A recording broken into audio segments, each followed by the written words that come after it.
ભારે વરસાદથી ડાંગ જિલ્લાની નદીઓનું રૌદ્ર સ્વરૂપ જોવા મળી રહ્યું છે।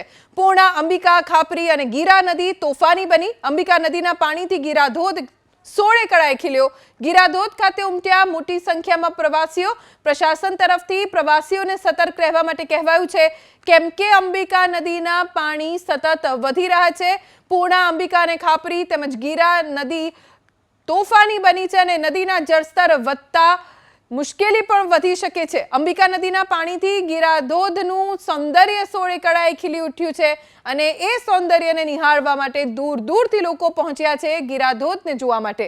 અંબિકા નદીમાં જળસ્તર સતત વધી રહ્યા છે। હમણાં જ અમારા સંવાદદાતા ધનરાજ બાગલેનો અહેવાલ જોયો કે કેવી રીતે નદીના જળસ્તર વધી રહ્યા છે। ઉપરવાસમાં ખૂબ જ વરસાદ છે, હજી પણ વરસાદનું અનુમાન છે। બીજી તરફ દરિયો પાણી લેતો નથી। અમાસની ભરતીનો સમય 4 વાગ્યા પછી હજી પણ નદીઓના જળસ્તર વચ્ચે અને આસપાસના વિસ્તારોમાં પગપેસારો કરશે।